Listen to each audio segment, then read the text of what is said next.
बादशाह का दिल अभी भी उसी लड़की के लिए धड़क रहा है जिसे वो अपनी सच्ची मोहब्बत मानता है।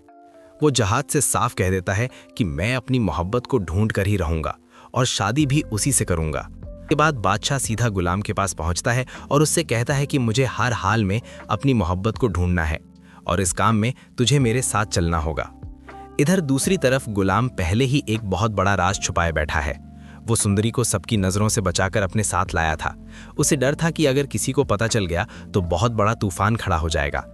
इसीलिए वो सुंदरी को चुपके से गाड़ी में छुपा कर रखता है। लेकिन किस्मत को शायद कुछ और ही मंजूर होता है। रास्ते में अचानक गाड़ी एक गहरे गड्ढे से गुजरती है। जोर का झटका लगता है और उसी पल पीछे से हल्की सी दर्द भरी आवाज सुनाई देती है। बादशाह तुरंत शक में आ जाता है। वो गुलाम से पूछता है, पीछे कौन है? गुलाम घबराकर बात टालने की कोशिश करता है, मगर बादशाह गाड़ी रुकवा देता है।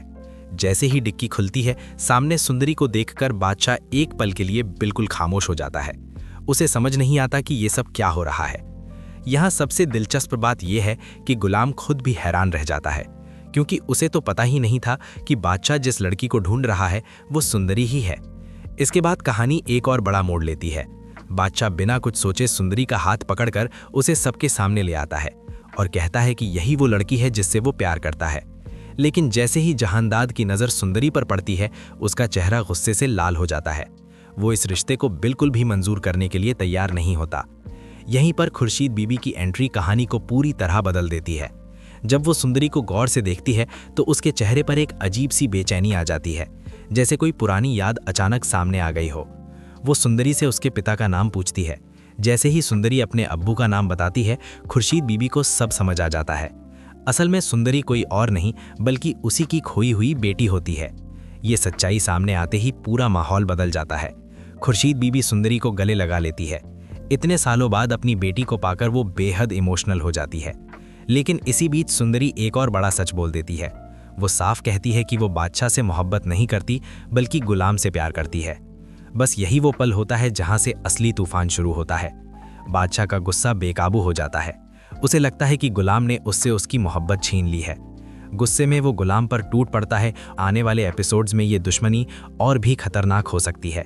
बादशाह अब किसी भी कीमत पर सुंदरी को खोना नहीं चाहेगा। दूसरी तरफ गुलाम भी अब चुप बैठने वाला नहीं है, क्योंकि अब बात सिर्फ मोहब्बत की नहीं बल्कि इज्जत और सच्चाई की भी है। संभव है कि आने वाले एपिसोड में जहांदाद और जहांदाद के बीच भी टकराव देखने को मिले, क्योंकि एक तरफ बादशाह की जिद है और दूसरी तरफ सुंदरी की अपनी मर्जी। और हो सकता है कि सुंदरी खुद एक ऐसा फैसला ले जो पूरी कहानी को उलट कर रख दे। तो दोस्तों, अब असली सवाल यही है, क्या बादशाह अपनी ताकत से सुंदरी को हासिल करने की कोशिश करेगा? क्या गुलाम सबके खिलाफ जाकर अपने प्यार को बचा पाएगा? और क्या सुंदरी खुद अपनी किस्मत का फैसला करेगी? अपनी राय कमेंट में ज़रूर बताइए। अगर आपको लगता है कि सुंदरी की शादी गुलाम से होनी चाहिए तो कमेंट में लिखें सुंदरी सिर्फ गुलाम की है। वीडियो पसंद आई हो तो लाइक ज़रूर करें और ऐसे ही ड्रामा रिव्यू और प्रेडिक्शन देखने के लिए चैनल को सब्सक्राइब करना बिल्कुल ना भूलें।